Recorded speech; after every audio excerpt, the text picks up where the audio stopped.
항상 대한민국에 정확하고 빠른 소식을 알리기 위한 시스코크입니다. 구독과 좋아요는 영상 제작에 큰 힘이 됩니다. 대한민국이 드디어 인니의 팔을 빼들었습니다. 최근 우리 방사청장이 깜짝 발언을 하면서 그간 뻔뻔하게 분담금 지급을 미뤘던 인도네시아가 정말로 퇴출될 가능성이 높아지며 현실화되고 있기 때문인데요. 실제로 분담금 지급을 미루던 인니를 드디어 손절할 거라는 방사청장의 깜짝 발언으로 드디어 말도 많고 탈도 많았던 인니를 손절할 수 있게 되었습니다. 심지어 인니를 대체할 KF21 사업 참여국이 우방국과 다름없는 폴란드라는 터라 향후 KF21 사업이 순조롭게 진행될 가능성이 매우 큰 상황인데요. 오늘은 KF21 전투기의 공동개발 국가의 향후 어취에 대해 알아보겠습니다. 현재 인도네시아의 상황을 설명하지 않을 수가 없는데요. 지난 2월 14일 인도네시아에서는 2014년 이후 무려 10년 만에 대통령 선거가 치러졌습니다. 그리고 많은 이들의 예상대로 프라보워 수비안토가 압도적인 득표율로 당선에 성공했는데요.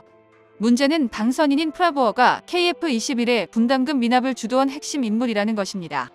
프라보워 수비안토는 인도네시아 국방부 장관 출신으로서 조코위도도 전 대통령의 대표적인 정적이었는데요. 인니는 여전히 군부 입김이 강한 대비에 조코위도도 전 대통령은 군복무 경력조차 없는 행정가 출신의 완전 민간인 대통령이었고, 반대로 프라보워 당선인은 군장성 출신이었으니 당연히 프라보워 당선인은 자신의 정치적 기반인 국방 분야에서 조코위도도의 영향력을 줄이기 위해 KF21 분담금을 고의로 미납하는 등 업적 깎아내리기 작업을 계속해왔습니다. 일각에서는 프라보워의 당선으로 대한민국이 또 KF21 사업 유지를 두고 인니에 끌려다니는 것 아니냐는 주장까지 등장하고 있는데요. 기술 유출, 미수 사태까지 벌어졌는데 이번에도 인니를 능철하게 손절하지 못하는 것 아니냐는 겁니다. 그런데 이번에 대한민국에서 인니를 빼고 다른 나라를 참여시키기 위한 발표를 했는데요. 방산업계에 따르면 지난 13일 폴란드 바르샤바를 방문한 엄동한 방사청장은 폴란드 현지 군사 매체인 디펜스24와의 인터뷰에서 폴란드가 KF21의 도입을 고려할 경우 폴란드 방산업체를 KF21 사업에 참여시킬 수 있다고 깜짝 발언을 해 세간을 놀라게 했습니다. 폴란드의 경우 재작년에 계약한 무기체계 인도 일정에 대해 무리한 부탁에도 불구하고 폴란드의 안보 사정을 감안해 국내 소유분까지 GF 모델로 우선 공급했었는데요. 이에 폴란드 국민들을 비롯해 정치권에서도 한국산 무기에 대해 한 목소리로 고마움을 표현했었습니다. 그동안 인도네시아가 약 1조 원에 육박하는 KF21의 분담금을 미납하는 등 배짱을 부릴 수 있었던 이유는 사실 간단한데요. 자신들 말고는 대안이 없었다고 생각했기 때문입니다. 아닌 게 아니라 KF21 개발 과정에서 인니의 역할은 전체 개발비의 20% 수준인 1조 7,663억 원을 납부하는 것 말고는 아무것도 없었습니다. 공동개발을 위해 기술을 공유한 것도 아니고 그렇다고 대한민국과 협력해 연구개발을 진행한 것도 아니었는데요. 그런데도 대한민국은 인니를 눈 감아주었습니다. 오죽하면 업계에서는 기껏해야 2조 원 안 되는 금액 때문에 우리가 피땀으로 노력 개발한 기술을 인니에 건네주느니 차라리 독자 개발하자는 주장까지 나왔지만 대한민국은 인니와 불편한 동거를 계속할 수밖에 없었는데요. KF21 개발 사업에서 진짜 염려스러운 부분은 고작해야 1조 7,663억 원밖에 하지 않는 개발 비용이 아니라 수출이었습니다. KF21이 아무리 뛰어난 전투기라 할지라도 수출 실적이 저조하면 제대로 없는 게 현실인데요. 실제로 방사청에서 규모의 경제를 산출한 결과 KF21은 최소 300대 이상을 양산해야 비로소 수익이 발생하는 구조입니다. 우리 공군에서 최대 도입하는 수량이 140대라는 점을 생각한다면 최소 160대는 수출을 성공해야 되기 때문인데요. 지금은 불세출의 훈련기와 경공격기로 명성이 높은 T-50이나 FA-50의 경우 2005년 양산을 시작했었지만 첫 수출은 6년이 지난 2011년에서 이루어졌습니다. 게다가 그 대상은 바로 인도네시아였는데요.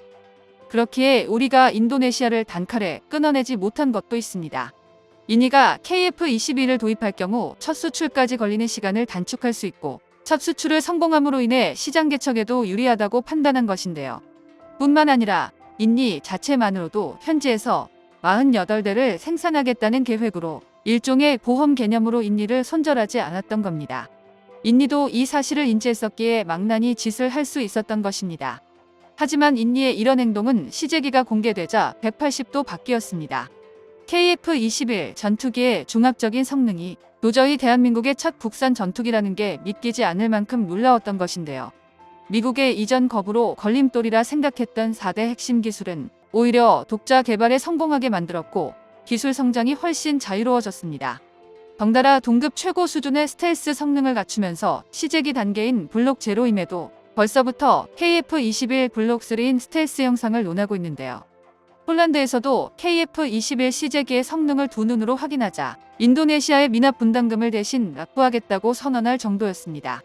또한 최근 공개된 고바듬각 기동은 마치 F-22 랩터를 떠올리게 하는 극한의 퍼포먼스를 증명했는데요. 지난 1월 KF-21 시제 2호기는 고바듬각 조종 안정성 비행시험을 성공적으로 수행하며 공군 전투력의 신화를 다시 썼습니다.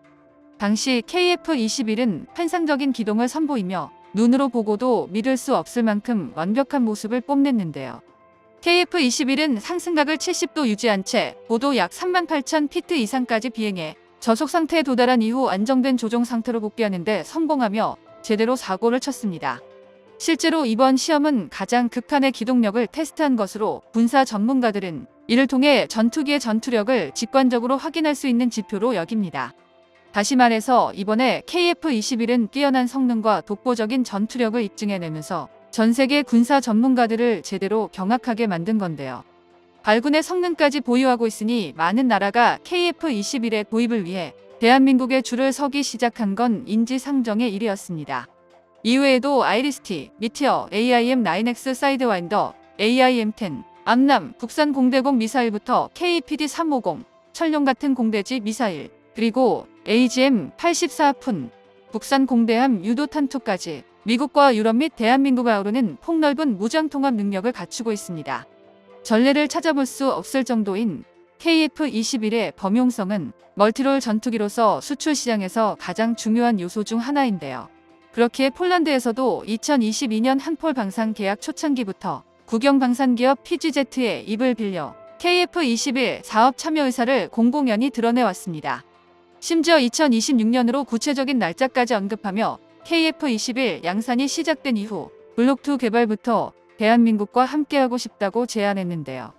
KF-21 전투기의 성능이 확인되자 많은 나라들이 줄지어 있는 상황에서 인니를 포옹하고 끝까지 안고 가느냐, 그게 아니라면 썩은 뿌리를 잘라내고 새싹을 키우느냐는 결국 대한민국의 선택에 달려 있습니다. 정보가 도움되셨다면 구독과 좋아요 부탁드립니다. 이상 시스코크입니다.